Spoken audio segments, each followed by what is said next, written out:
안녕하세요. 저는 얼마 전 나쁜 인간들 소나기에서 겨우 벗어나 새로운 삶을 살고 있는 30대 중반의 평범한 여성입니다. 혹시 부전자전이라는 말 알고 계신가요? 그 아버지의 그 아들이라는 말인데 저의 전 남편도 전 시부랑 똑같았거든요. 살다 살다 그런 이상한 부분까지 닮은 부자간이 있을 줄 몰랐지만 있긴 하더군요. 하긴 부모 자식 간이니 닮지 않은 게 더 이상하잖아요. 저도 돌아가신 제 어머니를 빼다 박았다는 이야기를 듣곤 했지만 전 남편에 비할 바가 아니더군요. 저는 남편과 만난 지 8개월 만에 결혼을 하게 됐어요. 그렇게 빨리 결혼한 건 제 개인적인 사정 때문이기도 했습니다. 어릴 때 아버지를 여의고 홀어머니 밑에서 동생과 함께 자란 저는 언제나 결혼에 대한 환상이 있었어요. 그리고 결혼식 때는 어머니의 병환 때문에 좀 서둘렀던 것도 있죠. 왜냐면 어머니가 돌아가시기 전에 꼭 결혼식을 올리고 싶었거든요. 어머니의 부탁으로 말입니다. 그러나 어머니도 결혼식 직전에 돌아가시는 바람에 결국 혼주석에는 외삼촌 부부가 앉게 되셨죠. 남편은 평범한 중소기업 직장인이었고 남편과의 만남은 조금은 특수한 편이었어요. 제가 일하던 피부 미용실 사장님의 아들이었거든요. 사장님이 저를 좋게 봐주셔서 결혼까지 갈 수 있었어요. 일하면서 만나게 된 그 남자는 착해 보였고 연애 중에는 제게 아주 잘했어요. 그게 다 계산된 것이라고는 상상도 못했지만요. 어쨌든 결혼하고 저는 행복한 결혼 생활을 꿈꿨는데 생각지도 못한 곳에서 그 행복은 조금씩 금이 갔어요. 제가 일하던 시어머니의 피부 미용실은 저와 시어머니 둘만 일하는 아주 작은 가게였어요. 하지만 동네 지인분들을 꽉 붙잡고 있는 매출이 잘 나오는 곳이었죠. 단골들이 많고 사랑방처럼 사람들이 모여 수다도 떠는 곳이 저희 피부 미용실이었어요. 그런데 아주 평범하기 그지없던 그날, 저와 시어머니의 눈을 의심할 일이 이 작은 가게에서 벌어지고 말았어요. 쾅 하는 소리와 함께 누군가가 들어왔어요. 미용 시술하고 있다가 깜짝 놀라 밖으로 나갔더니 제가 아는 얼굴 하나가 있었고요. 어머 아버님, 무슨 일이세요? 그래, 이 여편네 어디 갔냐? 예? 누구긴 여기 사장, 빨리 나오라고 그래. 앙칼진 목소리로 시어머니를 부르는 사람은 시부가 아닌 시부가 데려온 여자였습니다. 저는 처음에 무슨 빚쟁이인 줄 알았어요. 여자의 표정이 너무도 당당하고 몸싸움을 걸 것 같은 표정이라 순간 저도 당황했을 정도거든요. 무슨 일로 부르신 건지, 지금은 미용 시술 중이시라 나오시는 건 좀 그렇고 한 20분이면 끝나니까 기다려주시면. 20분? 내 시간이 얼마나 귀한 시간인데 이 여자한테 20분이나 할애를 한단 말이야. 안 나오면 내가 들어가야지. 그 여자는 급기야 방 안으로 들어가려고 저를 밀치려고 하더군요. 저는 당황한 마음도 잠시 살짝 화가 났어요. 제가 여기서 일하는 직원이긴 해도 시어머니의 며느리라 책임감도 있었거든요. 그런 상황에서 손님 다 떨어지게 만들 작정인지 다짜고짜 단골이 있는 곳에 들어가겠다는 말을 하니 열이 받아 저도 모르게 그 여자 앞을 가로막았어요. 무슨 일인지 모르겠지만 여기서는 안 돼요. 20분만 기다리세요. 야, 네가 뭔데 내 앞을 막아? 그래, 그년보다 너부터 작사를 내주지. 그 여자는 단정히 틀어묶은 제 머리를 쥐어뜯으며 육탄 공격에 들어갔습니다. 저도 참지만은 않았죠. 그 여자가 머리를 쥐어뜯으려 하길래 저는 그 여자 셔츠의 단추를 다 뜯어버렸어요. 옷이 뜯기니 당황한 여자가 제 손을 놓더군요. 머리는 산발이 돼서 우스꽝스러운 꼴로 시모와 손님이 들어가 있는 방문 앞을 지켰는데 밖이 영 소란스러우니 시모가 결국 손님에게 양해를 구하고 밖으로 나오더라고요. 그리고는 시부와 그 여자의 얼굴을 보더니 한숨을 푹 내쉬더군요. 도대체 여기가 어디라고 저 여자를 데리고 와? 당신 미쳤어? 돌았어? 생각이라는 게 있는 거야? 잘도 며느리가 있는 곳에 상간녀 데려와서 나 바람피는 시아버지요. 동네방네 소문내는 거야? 그제야 저는 그 여자의 정체를 알게 됐습니다. 시부의 상간녀, 그것이 저 여자의 정체였어요. 왜? 우리가 못 올 때라도 왔어? 그렇게 헤어져 달라는데 안 된다고 난리치고. 도대체 뭐가 문젠데? 왜 안 헤어지는 건데? 네가 이혼 안 해준다고 해서 내가 여기까지 온 거야. 그 이혼 때문에 여기까지 와서 행패야? 너네가 인간이야? 너네가 사람이 맞기는 하냐고. 정신 나간 것들. 불륜에 아무리 눈에 뵈는 게 없어도 적어도 인간답게는 굴어야 할 거 아니야. 너는 시아버지가 돼서는 며느리 직장에 와서 잘하는 짓이다. 어? 며느리가 너를 뭐로 보겠어? 여태껏 숨겼는데 고세를 못 참고. 다 필요 없으니 이혼이나 해줘. 아들은 이미 다 커서 우리가 있든 없든 상관없잖아. 미성년자도 아니고. 말 길게 섞지 마요. 경고하는데 당장 이혼 안 해주면 나 당신 미용실 매일 찾아와서 행패 부릴 거야. 각오하라고. 그렇게 한바탕 토네이도가 지나간 것처럼 두 사람이 사라지고 나서 결국 머리가 다 뜯긴 저와 정신과 마음이 너덜해진 시모. 그리고 영문도 모른 채 이 모든 일을 지켜봐야 했던 손님만이 남겨졌어요. 그런데 그 손님이 계산을 하며 그러시더군요. 저 여자 옆 동네 음식점에서 일하는 여사장인데 성격 대단하다고 소문났어. 그런 여자 상대로 세댁도 대단하네. 시부의 상간녀는 옆 동네에서 가게를 하는 모양이었고 3년 전부터 시부와 만난 모양이었습니다. 이미 제가 결혼할 때 시부모 사이 관계는 이미 금이 와장창 가 있었던 거예요. 그리고 제게 결국 모든 걸 들켜버리고 이혼까지 종용당한 시어머니는 이혼을 결심하더군요. 저라도 일하던 곳까지 와서 이런 행패 부리면 화났을 거예요. 이혼감이라고 생각했을 거고요. 저는 시어머니의 이혼을 응원하기로 했습니다. 직장 사장과 직원 관계를 떠나 그동안 저희 고부가 쌓아온 정이 생각보다 컸거든요. 저희 어머니 돌아가시고 장례식이며 도움 주신 것도 다 시어머니였고 제 어머니 노릇해 주신 것도 시어머니였으니까요. 그런데 불똥은 아주 이상한 곳에서 튀었습니다. 시부모의 이혼 소송이 치열하게 진행 중인 어느 날이었어요. 오래된 사이에다가 얽힌 게 많을수록 이혼 소송은 길어진다는 걸 감안한다면 아주 극초기에 벌어진 일이었어요. 그날은 저와 남편이 매달 60만 원씩 적금했던 돈이 얼마나 모였는지 확인하려고 은행 잔고를 확인 중이었어요. 그런데 이게 무슨 일인지 그 안에 있어야 할 돈 2천만 원이 아주 깜짝같이 사라졌더라고요. 저는 너무 놀라 퇴근하고 집에 온 남편에게 물었어요. 여보, 우리 매달 적금하던 돈, 그 돈 다 없어졌어. 그거 우리 아버지 잠깐 빌려드렸어. 뭐? 아버님이 어디에 필요하신 건데? 그게, 잘 들어봐. 내가 제대로 설명해 줄게. 자, 우리 신혼집 명의가 누구로 되어 있지? 아버님 이름으로 되어 있지? 맞아. 사실 이번에 아버지가 연락 오셨거든. 어머니랑 이혼 소송하기 전에 우리 엄마가 그 상간녀 위자료 소송을 했대. 그게 판결이 났는데 결국 그 상간녀 쪽에서 우리 엄마에게 돈을 지급하라고 한 모양이야. 그래서 아버지가 연락 와서 돈을 좀 대신 내달라고. 뭐?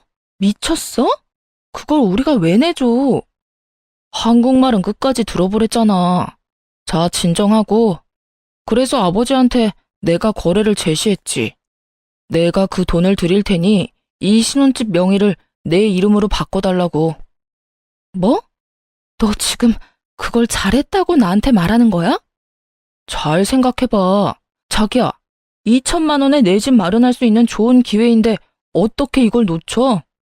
아, 내 명의라서 그런 거야? 당신 지분도 아주 조금은 있는데? 그럼 내가 2천만 원 중에 1,000만 원은 나중에 돌려줄 테니까 그냥 내 이름으로 해주면 안 될까? 그 문제가 아니라고. 너 바보지? 왜 생각을 못해? 두 분 오래 사셨어.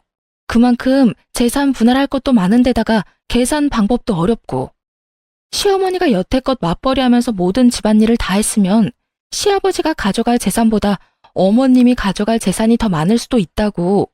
거기다가 지금 일하는 사람은 시어머니잖아. 시아버지는 일도 안 하고. 그 상황에서 우리 집이 시어머니에게 재산 분할로 넘어가면 당신은 어떡할 건데? 그때 되면 당신이 그 상간녀 위자료 내준 거 다 말짱 도루묵이야. 그때 돼서 그 돈 어떻게 받을래? 돌려달라고 말은 할 수 있겠어? 제 말에 남편 얼굴이 사색이 되더군요. 설마 그렇게까지 되겠어? 으이그, 그건 아무도 모른다고. 아버님이 돈으로 지불 가능하면 모를까. 현금 융통 안 되면 당연히 부동산으로 지급하게 될 수도 있지. 그제야 남편은 똥됐다는 얼굴로 저를 바라보며 제게 묻더군요. 그럼 어떡하지? 그걸 나한테 물으면 어떡해. 당신이 아버님한테 물어봐. 도대체 언제 줬는데? 일주일 전쯤. 벌써 어머님한테 들어갔을 수도 있겠는데? 결국 남편은 똥 마려운 개처럼 빙글빙글 제자리에서 돌다가 바로 시아버지에게 전화를 걸었습니다. 아버지, 저예요. 혹시 제가 빌려드린 그 2천만 원 있잖아요. 그거 혹시 다시 돌려주실 생각 없으세요?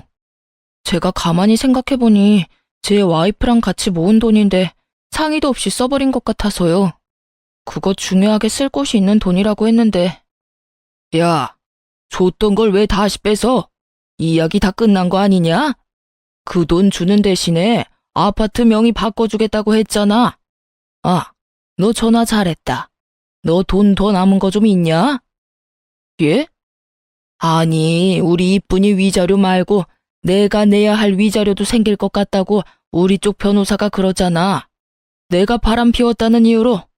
바람이 아니라 사랑인데 그걸 꼭 이런 식으로 표현하는데 어쨌든 그것 때문에 내가 돈을 주긴 해야 한대. 그걸 네가 내줘야겠는데? 솔직히 내가 너무 손해보는 거 아니냐? 그 돈의 아파트면 진짜 너만 이득이지.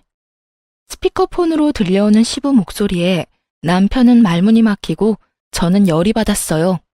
저는 남편 전화를 획 뺏어서 말했죠. 아버님, 저 며느리예요. 남편이 저 몰래 그 돈 쓴 것 같은데 다시 돌려주세요. 저희 그 돈 쉽게 모은 거 아니고 써야 할 것도 있어요. 시끄럽다. 이미 다 끝난 일이야. 어디 남편이 한 일에 여자가 끼어들어서 일을 망치려고. 너도 네 시모처럼 되면 큰일 나. 여자는 자고로 남자에게 나긋나긋한 게 맛이다. 그렇게 남편 잡고 살면 너희 시모꼴 나는 거야. 알겠냐? 시부는 제 말을 들을 생각도 하지 않은 채 전화를 뚝 끊어버리더군요. 남편은 낭패라는 얼굴로 저를 쳐다봤고 저는 최후의 방법을 사용하기로 했어요. 시부의 상간녀가 저희 가게에 찾아왔을 때 그 상간녀가 일하는 곳이 어딘지 알았던 손님을 기억해냈어요.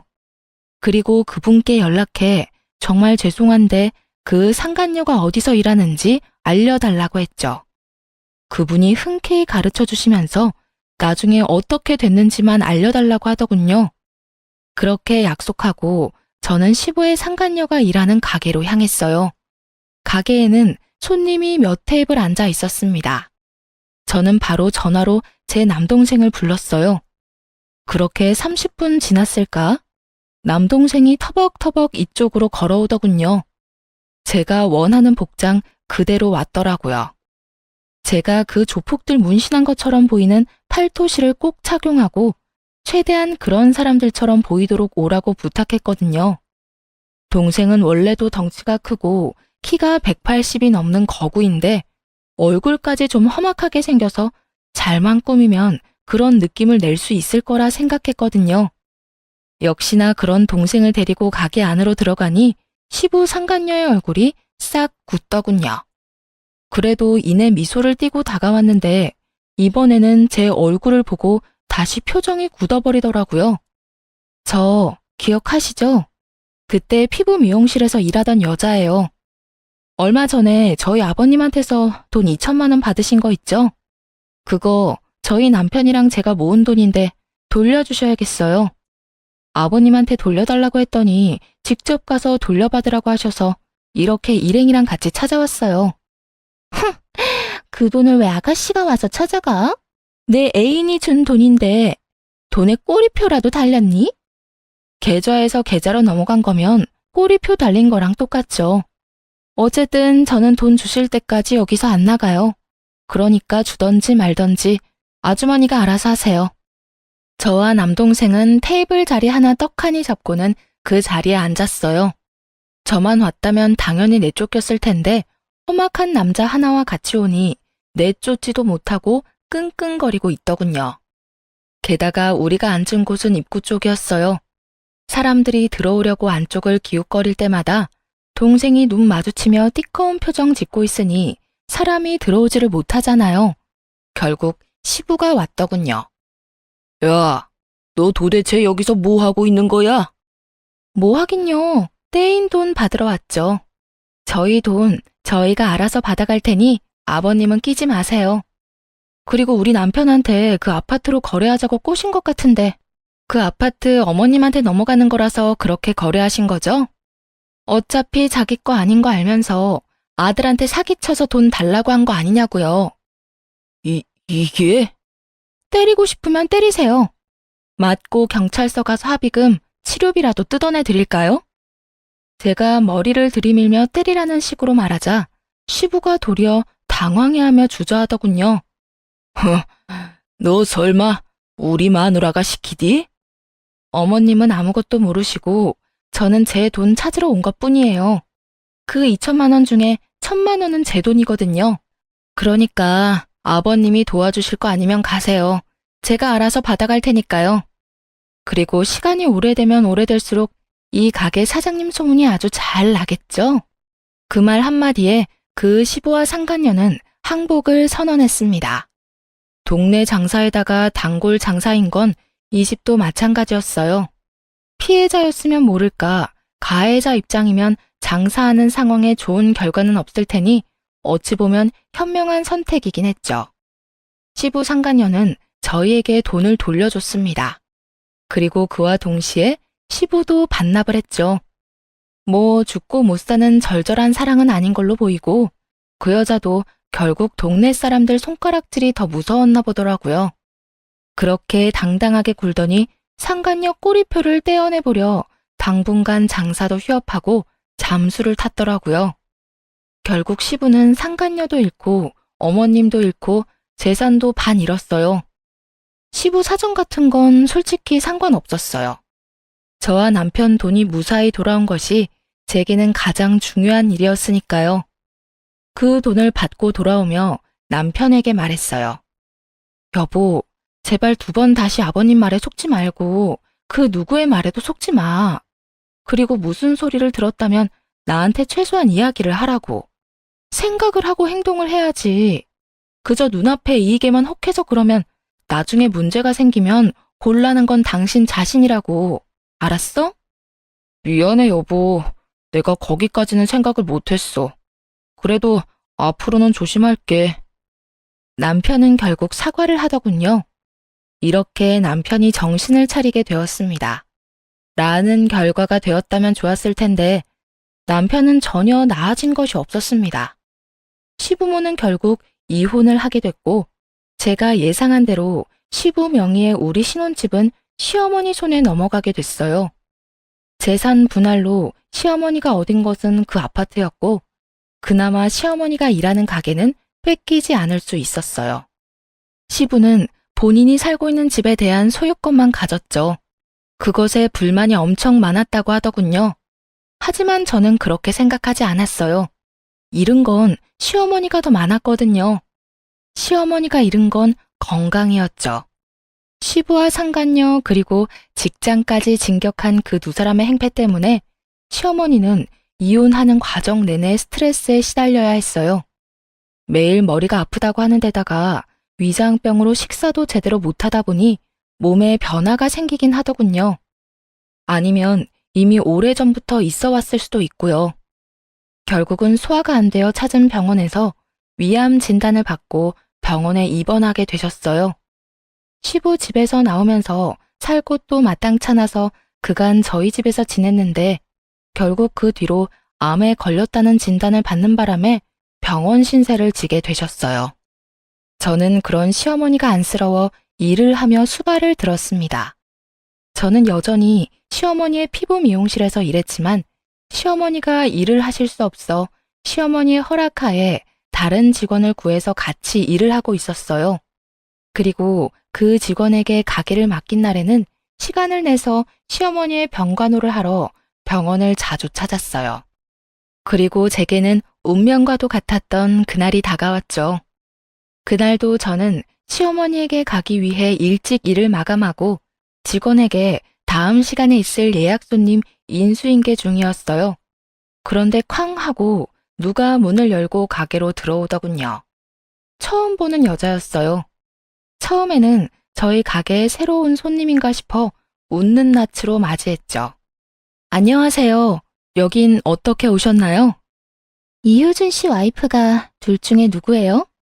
얼굴도 모르는 여자의 입에서 튀어나온 남편의 이름에 저는 표정이 급 굳어지는 걸 느꼈습니다.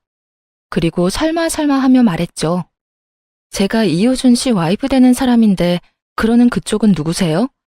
갑자기 왜 여기 와서 남의 남편 이름을 들먹여요? 좋은 말이 나올 리가 없었습니다. 저는 그렇게 정체불명의 여자에게 한 소리 쏘아 붙였어요. 아, 당신이 그 사람 와이프야? 내가 할 말이 있어서 여기까지 왔는데 그 사람이랑 빨리 좀 헤어져 주면 안 될까? 그 사람 나랑 결혼하기로 약속했거든. 그런데 매번 당신이랑 이혼이 무산되는 바람에 결국 내가 여기까지 왔어. 도대체 이혼은 왜 안 해주는 거야? 마지막 말을 듣는 순간 이건 데자부인가 하는 생각에 온몸에 소름이 싹 돋았어요. 1년 전, 딱 1년 전이었어요. 시부의 상간녀가 이 가게에 와서 제 머리를 뜯고 시모에게 왜 이혼을 안 해주냐고 물었던 일이. 저는 굉장히 깊은 빡침과 분노에 저 자신을 가라앉히려 최대한 애썼어요. 그런 제 모습을 어떻게 받아들인 건지 그 여자가 웃으며 저한테 그러더군요. 왜?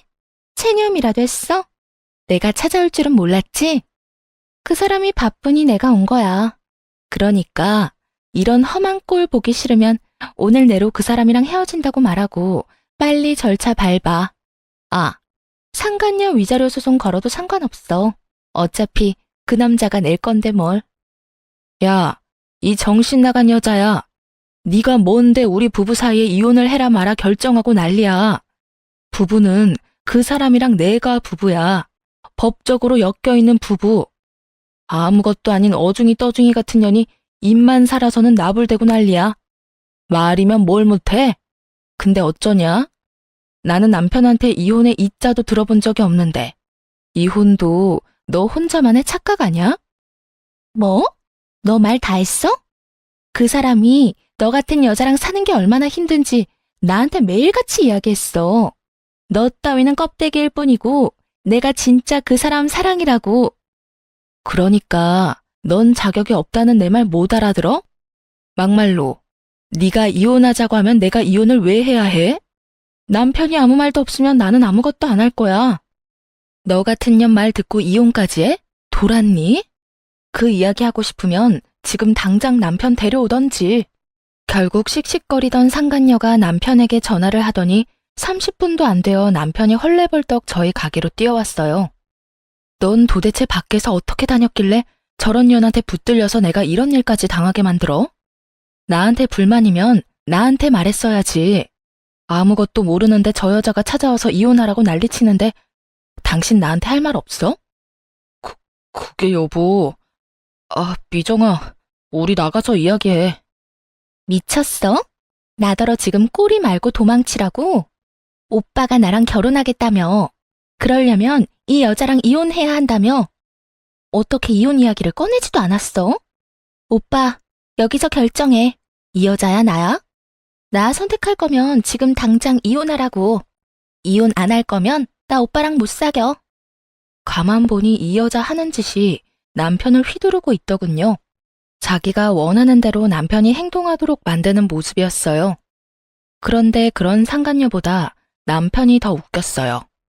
여보, 이혼하자 우리. 내가 아무리 생각해봐도 사랑 없는 관계는 아닌 것 같아. 당신한테 도움도 많이 받았고 솔직히 당신한테 유감은 없어. 그냥 당신보다 이 여자가 더 좋을 뿐이야. 당신이랑 이 여자 중에서 골라야 한다면 이 여자가 더 좋아. 뭔 미친 소리야? 유감이 없어? 유감 많잖아. 이런 데서 이혼 이야기 꺼낼 정도면 유감 많은 거지. 어떻게 당신이 나한테 이럴 수가 있어? 내가 당신 어머니 수발 드는데 너는 그런 어머니랑 마누라 놔두고 바람 피울 생각이 잘도 들었네. 그래 좋아. 이혼해주지. 못해줄 건 또 뭐야? 이혼 소송하자. 누구한테 더 이득인지 불행인지 한번 까보자고. 결국 저도 이 상황에 열받아서 이혼을 받아들였어요. 시어머니가 이 상황에서 이혼을 하게 된 감정을 그대로 느낄 수 있어서 더 화가 났어요. 아무리 부전자전이라 하더라도 이런 것까지 따라할 필요는 없잖아요. 저는 그 길로 시모에게 찾아갔습니다. 어머님, 안 좋은 소식이 있어요. 그 사람이랑 저 이혼하기로 했어요. 오늘 그 사람 상간녀가 저희 가게 찾아와서 이혼하라고 막 요구하고 거기까지 이야기했을 뿐인데도 시어머니 얼굴이 완전 놀라움과 분노로 뒤덮여 버렸더군요. 뭐라고? 진짜 아들이 상간녀를 데리고 왔어? 남편이 상간녀를 데리고 온 게 아니라 상간녀가 혼자 와서 저한테 이혼하라고 시켰는데 남편 부르랬더니 남편이 와서는 저한테 이혼하자고 하더라고요. 유감은 없는데 그 상간녀를 더 사랑한대요. 그래서 결국 이혼하기로 했어요. 이 미친 것들이, 이 새끼는 지혜미가 상간녀한테 무슨 짓을 당했는지 뻔히 알고도 그런 더러운 짓을 저질렀단 말이야? 안 그래도 아픈 엄마 병문안 한번 안 오는 나쁜 놈이라고 생각은 했는데 진짜 이런 일이. 너 혹시 그 상간녀 나한테 좀 데려와 줄 수 있니? 저는 시어머니의 부탁을 들어드리기 위해 제게 매일같이 이혼하라며 문자를 보내는 상간녀에게 이번엔 제가 문자를 보냈어요. 주소와 함께 당신 시어머니 되실 분이 지금 그쪽을 보고 싶어 한다고요. 그랬더니 그 문자를 전해주고 일주일이 지난 시점에 병원으로 느긋하게 찾아왔더군요. 당신이 우리 아들이랑 바람 피우는 여자예요? 바람이 아니고 사랑이에요. 어머님, 저 효준 씨랑 사랑하는 사이예요. 아, 그래요? 그럼 하나만 물읍시다. 지금 내가 위암에 걸려서 입원 중이에요. 그 수발은 지금 며느리가 들고 있는데 우리 아들이랑 결혼하면 아가씨가 내 수발 들어줄 거예요? 네? 제가 그걸 왜 해요? 효준 씨가 저한테 그렇게 말했거든요. 어머니가 아프긴 한데 신경 쓸 거 없다고요. 병간호 같은 건 전문 병원에 맡기면 된다고 하던데. 이 여자는 이런 데서 점수 따고 있었네요. 그래 봐야 어차피 돌아가시면 재산은 다 아들한테 갈 건데 참 답답한 짓 하고 계시네. 그쪽에 아부 떨어봐야 아무것도 안 나오는 거 몰랐어요? 고집만 센 줄 알았더니 머리도 나빠. 이래서 남편이 바람이나 피는 거예요. 알겠어요? 결국은 저에 대한 모독으로 이 면회는 끝났어요. 그리고 그 상간녀가 나가고 시어머니는 부들부들 몸을 떨고 있었어요. 저런 년이랑 결혼을 하겠다고 지금 너를 버리겠다는 거니? 아, 그래, 이혼해라. 너 저딴 놈하고 살아봐야 하등 좋은 게 없어. 제 아빠만은 닮지 말라고 그렇게 말했건만 저런 걸 왜 닮아? 저와 시모는 그날 하루 종일 이혼에 대해 이야기를 나누었어요. 그리고 그 다음날 저는 저의 복수를 시작하기로 했습니다. 그 상간녀가 남편과 같은 회사라는 걸 알게 됐거든요. 저는 남편과 업무상 자주 연락하는 여직원의 회사 전화번호도 알고 있었어요. 일부러 저는 그 여직원의 자리로 전화를 걸었어요. 상대방이 여보세요 하며 전화를 받자마자 저는 뱃속에 힘을 실어서 소리를 내지르며 화를 냈습니다. 야 이년아, 네가 우리 남편이랑 바람난 년이야? 우리 남편이 같은 회사 년이랑 바람 피는 거 내가 다 조사했어. 왜 우리 남편이랑 바람 피워? 7살이나 어리면서 얼마나 할 짓이 없으면 유부남을 건드려. 너 일부러 화장도 떡칠하고 향수 냄새 풀풀 풍겨서 우리 남편한테 꼬리쳤지? 그리고는 우리 가게에 찾아와서 한바탕 난리를 쳤겠다. 나도 알아. 너 우리 남편이랑 사내 연애하는 거. 내가 당장 너희 잡아다가 다리 몽둥이를? 아니에요. 제가 아니라고요. 전화 잘못 거셨어요. 어머, 그럼 그쪽은 이효준 씨랑 바람 피는 사람이 아니에요? 아이고, 죄송합니다. 너무 죄송합니다. 제가 너무 열이 받아서 그만 너무너무 죄송해요. 제가 며칠 전에 그 상간녀랑 대면하고 제정신이 아니거든요. 너무 죄송합니다. 저는 슬쩍 남편 이름과 상간녀에 특정할 수 있는 정보를 흘렸어요. 상대방이 그 이름을 제대로 들었던 건지 잠시 가만히 있더군요. 괜찮아요. 그런데 그런 이야기는 회사 전화로 하시면 좀 곤란하실 텐데. 둘이 같은 회사라고 했거든요. 제가 얼마나 열이 받았는지. 앞뒤 재지도 않고 사내 번호로 바로 전화를 해버렸네요. 여자가 전화를 받으니 그 여자인 줄 알고. 그렇잖아도 여자가 별로 없는 회사라 제가 착각을 했어요. 죄송합니다. 그렇게 전화를 끊었지만 결국에는 남편 회사에 소문이 파다하게 났더라고요. 그 전화를 받으신 분이 제 기대에 부응해서 여기저기 소식을 부지런히 알려주신 모양이었어요. 결국 남편이 그 회사 직원이랑 바람을 핀다는 것이 알려지게 되고 유독 친밀하게 지냈던 상간녀의 이름이 자연스레 거론되며 두 사람 다 회사를 그만두게 되었어요. 그 회사가 사내연애가 금지인데 사내연애를 한 데다가 불륜관계로 이어졌으니 회사에서 거의 해고 형식으로 잘라버렸더라고요. 상간녀는 제 전화 한 통으로 회사에서 잘리게 됐다는 거에 약이 오를 대로 올라 저희 가게로 와서 다시 행패를 부렸어요. 야, 너 도대체 회사에 무슨 짓 한 거야? 왜 전화를 해서 나랑 그 사람 퇴사까지 하게 만드냐고. 너 일부러 그랬지? 일부러 그런 것 맞잖아. 소문이 왜 났는데? 나는 한 사람한테 이야기했을 뿐이야. 그것도 착각해서. 그런데도 퍼진 건 내 탓이 아니지. 내가 퍼뜨려달랬어. 사람 착각해서 욕한 거 사과했고 할 도리 다 했어. 불특정 다수한테 퍼뜨린 것도 아닌데 네가 뭘 어쩔 건데? 근데 너 잘 생각해라. 나는 여기서 너 그냥 가만히 놔둘 생각 없거든? 방금 나한테 캔들 던졌지? 이거 협박죄로 소송 걸 거야. 그리고 손님 있는 시간에 와서 소란 피운 거?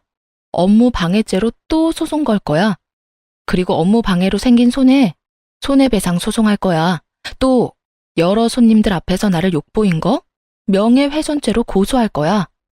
그리고 마지막으로는 상간녀 위자료 소송도 있거든? 여기서 뻘짓하지 말고 집에 가서 그거 다 받을 준비나 해.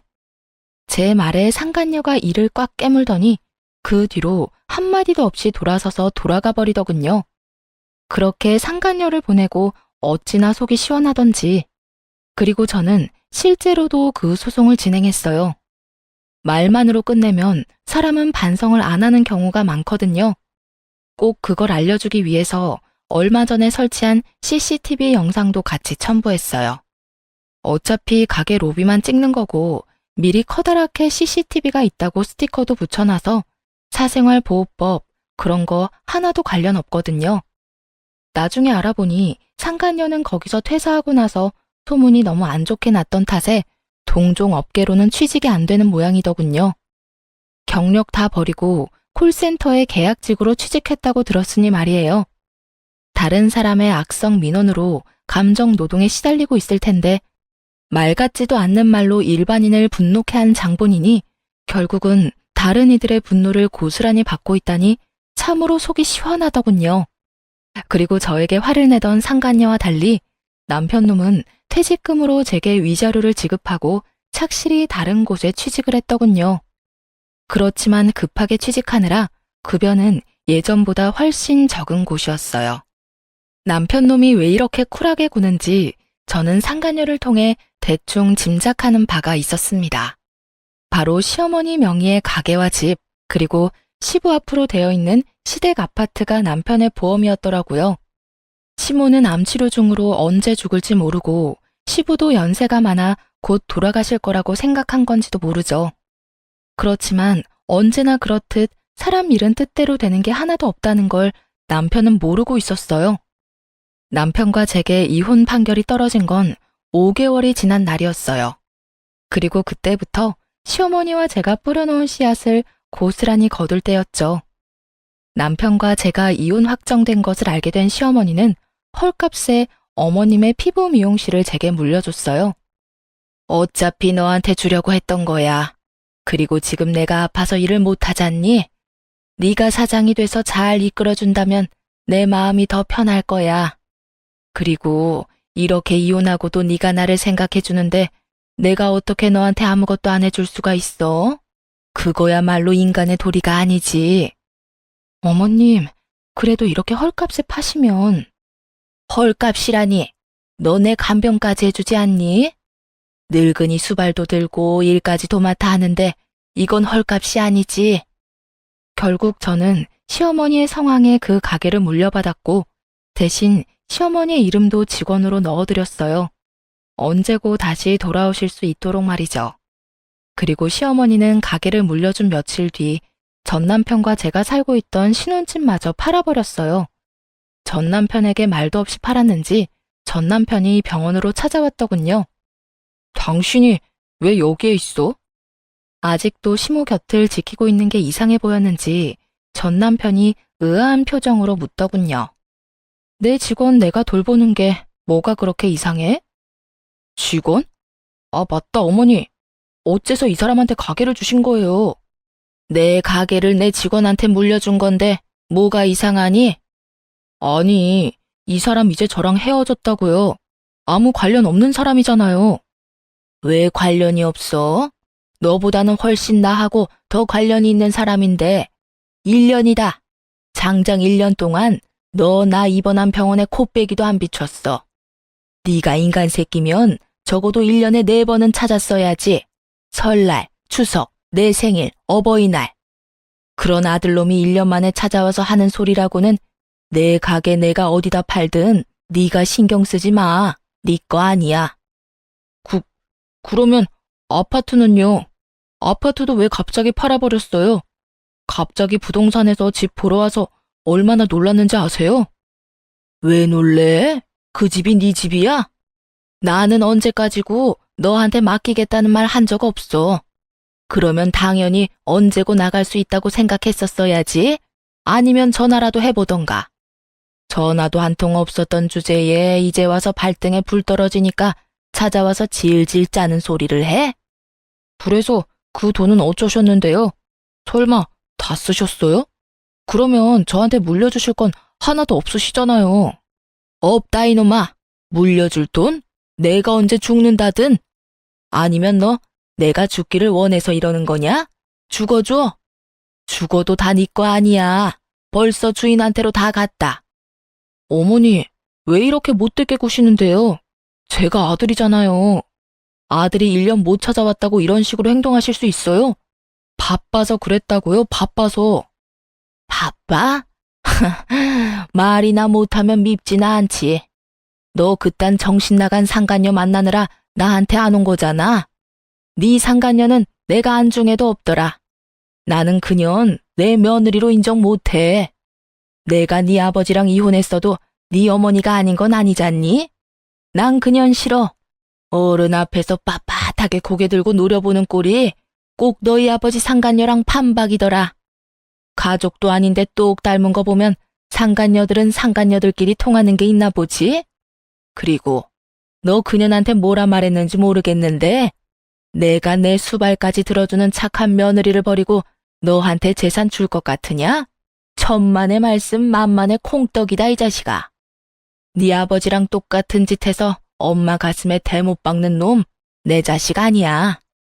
난 한 푼도 안 남기고 다 쓰고 죽을 거야. 어머니. 시어머니의 재산만 믿고 있던 전 남편 놈에게 떨어진 시모의 말은 청천벽력과도 같은 거였나 봐요. 참 웃기죠. 자기가 벌어서 쓸 생각을 해야지 멀쩡히 살아있는 어머니 재산을 노리고 있다니. 그리고 사실 시어머니가 판 그 아파트 대금 중에 5천만 원은 이미 제 수중에 벌써 들어와 있었거든요. 시어머니가 1년간 수발 들어준 대가로 제게 넣어준 거였죠. 그것도 안 받으려고 거절했는데 결국은 받게 됐어요. 시어머니가 진절머리를 치며 남편이랑 똑같은 짓 하고 나를 돈으로만 생각한 아들놈에게 한 푼도 남겨주기 싫다고요. 그렇다고 기부를 하는 건 아까우니 저한테 주겠다고 말이죠. 그렇게 시모 명의의 모든 걸 눈뜨고 저에게 빼앗기게 된 전 남편은 저를 원망하듯 쳐다봤지만 저는 모른 척했어요. 이미 시모와 저 사이에 거래가 됐으니까요. 결국 남편은 포기하고 나갔고 저는 나중에야 시어머니 병간호를 하고 병원 밖으로 나왔어요. 그런데 전 남편이 그 앞에서 떡하니 기다리고 있더군요. 무시무시한 표정으로 저를 노려보며 톡 쏘아붙이더군요. 당신 이거 노리고 우리 엄마 옆에 딱 붙어 있었어? 노리긴 뭘 노려. 최소한의 인간의 도리를 지키는 중인데. 이거 원래 네가 했어야 할 일이야. 어머님 모시고 어머님 병간호하는 거. 어디서 인간 탈 쓰고 다니는 짐승 주제에 나한테 그딴 말도 안 되는 말을 꺼내? 여태껏 다 팽개치고 열심히 딴 년이랑 하하호호 즐겁게 잘 노며 더러운 짓 했던 주제에 감히 누구한테 그딴 소리를 해? 제발, 당신은 다 가져갔잖아. 내가 위자료까지 깔끔하게 줬잖아. 그런데 왜 내가 가지고 있던 걸 다 가져가는 거야? 내가 가져간 게 아니라 나한테 오던데? 그리고 그 말 하기 전에 최소한 어머님 트라우마는 건드리지 말았어야지. 상간녀가 가게로 쳐들어온 경험이 한 번이면 몰라도 본인 병간호하는 며느리한테도 일어났다고 생각해봐. 나 같아도 진절머리가 나서 상간녀 절대 인정 못하지. 그 일 때문에 저렇게 화가 나신 거라고? 이미 두 사람 사이는 끝이 나셨는데 아직까지? 시아버지랑 똑같은 가해자 입장이니 당한 사람이 어떤 기분인지 모르지? 봐, 당한 사람은 끝까지 못 잊는 법이야. 어머님만 그런 줄 알아? 나도 마찬가지야. 나는 어머님보다 더하면 더했지 덜하진 않을 거라고. 그리고 상간녀한테 잘 이야기해줘. 내가 준 선물 받고 열심히 나한테 돌려주라고. 그게 무슨... 궁금해하는 전 남편 놈 남겨두고 돌아오는데 속이 다 시원하더군요. 지가 생각하던 계획을 하나하나 부셔놓으니 이제야 좀 마음이 편해졌어요. 그전까지 가슴속에 돌덩이 하나 얹혀진 듯 갑갑하더니 내게 저리 절절 매는 전 남편을 보니 10년 묵은 채증이 다 내려가는 기분이었습니다. 전 남편은 제가 마지막에 상간녀에게 한 말이 궁금했나 봐요. 그런데 그 다음날 저녁에 시어머니 병원에서 다시 마주쳤을 때는 그저께와 정반대로 울상이 돼서 저를 기다리고 있었죠. 당신 그 여자한테 무슨 소송을 그렇게 걸었어? 벌써 소식 들었어? 벌금이며 위자료 엄청 나왔지. 잘 됐네. 나도 혼자 살려면 걱정이었는데 이렇게 위자료 두둑히 챙기게 돼서 다행이고. 그 소송이 뭔지 알고 싶어? 내가 일하는 가게 와서 폐악질 부리고 손님들 앞에서 나 모욕하고 내게 물건까지 던진 위자료와 벌금이지. 그러게, 상간녀 관리를 잘하지 그랬어? 왜, 그 여자가 전화와서 자기는 상황이 안 되니 너한테 도와달라고 하디? 그래서 나한테 쪼르르 달려와서 소송 왜 그렇게 많이 걸었냐고 항의라도 하라던? 해봐. 이미 법적인 판결 끝났고 그 여자는 나한테 돈 줘야 할 것만 남았어. 뭐 나는 당신이 내도 상관없다고 생각하니까 둘이서 잘 상의해서 주던가. 근데 안 주면 나 끝까지 용서 안 해. 그거 내 정신적 위자료고 내 인생 망쳐먹은 너희들이 져야 할 책임이거든? 누가 내든 안 주면 압류며 뭐며 할 수 있는 조치 다 취해서 숨도 못 쉬도록 만들어줄 테니까. 악에 받쳐서 따박따박 받아치는 제 말에 남편 놈이 제게 바싹 마른 입술에 침을 묻혀가며 양손을 모으더군요. 여보, 내가 이렇게 빌게. 나 그 여자랑은 헤어졌어. 그 이상한 여자가 자기 때문에 이런 일 벌어졌는데 나한테 도리어 돈 대신 내달라고 떼를 쓰더라고. 게다가 돈이 한두 푼도 아니고 몇 천만 원을. 그러니까 내가 이렇게 빌 테니까 그 여자랑 나 두 번 다시 엮지 마. 당신도 알다시피 나는 당신 위자료 갚았고 재산도 이제 한 푼도 없어. 집도 이미 팔리는 바람에 월세 살고 있단 말이야. 나한테 그 여자 돈 내달라고 하지 마. 왜? 사랑한다며. 그럼 계속 쭉 사귀지 그랬어? 나는 그 여자 대신 돈 내줄 사람 있으면 더 좋은데? 미안하다고 했잖아, 여보. 누가 여보야? 나 네 여보 아니야. 우리 이제 남남인 거 몰라? 알았어. 그 여자한테 당해보니까 당신 소중함을 알았어. 그러니까 우리 다시 시작해보지 않을래? 내가 정말로 잘못 생각하고 있었던 것 같아. 내 인생 구원해주는 게 당신이라는 걸 이제 깨달았어. 그 여자가 가는 곳곳마다 사고만 쳐서 내가 수습해야 하는데 당신은 다르잖아. 저는 재수없는 표정으로 남편에게 살며시 가운데 손가락을 내밀어주며 썩은 미소를 날려줬습니다. 헛소리는 상간녀한테 가서 하시고요. 나는 그럴 생각 1도 없으니 이만 내 앞에서 꺼져. 결국 전 남편은 철벽 같은 제 모습에 상심하고 돌아서더군요. 그러게 있을 때 좀 잘하지. 항상 나쁜 놈들은 잃고 나서 후회를 하더라고요.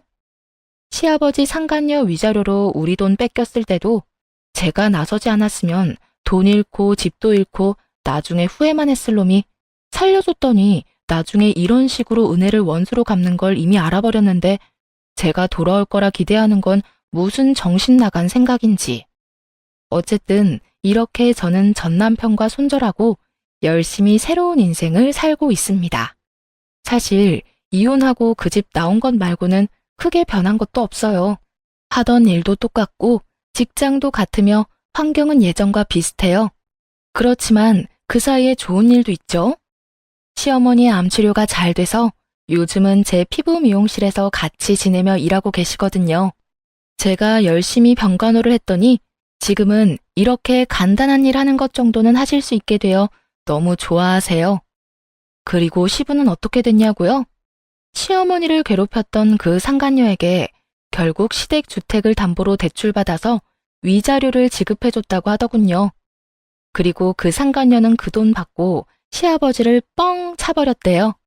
그런데도 여전히 자기 버릇 남 못 주고 시부는 다른 여자를 열심히 만나고 계시더라고요.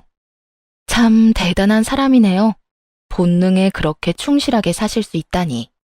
저로서는 상상도 못할 일인데 어쨌든 그쪽과는 이제 전혀 연이 없어 만나지도 않고 우리 손님들을 통해서 여기저기 소식은 간간히 듣고 있어요. 아참, 상간녀한테 한 번만 더 까불면 매운 소속 맛을 보여주겠다고 말했더니 더 이상 연락이 없더군요. 그 화살은 전부 전 남편에게 돌아가 열심히 저 대신 그 원망 다 듣고 있다는 것도 잘 들었고요. 그러게 한 번의 선택에 영원히 고통받을 수도 있다는 걸 잘 알았어야죠. 둘 다 서로에게 열심히 고통 주고 있으니 저는 이제 관심 끊어도 될 것 같아요. 제 사연은 이제 끝이 났네요. 이야기 들어주신 분들 모두 감사합니다. 오늘도 좋은 하루 되세요.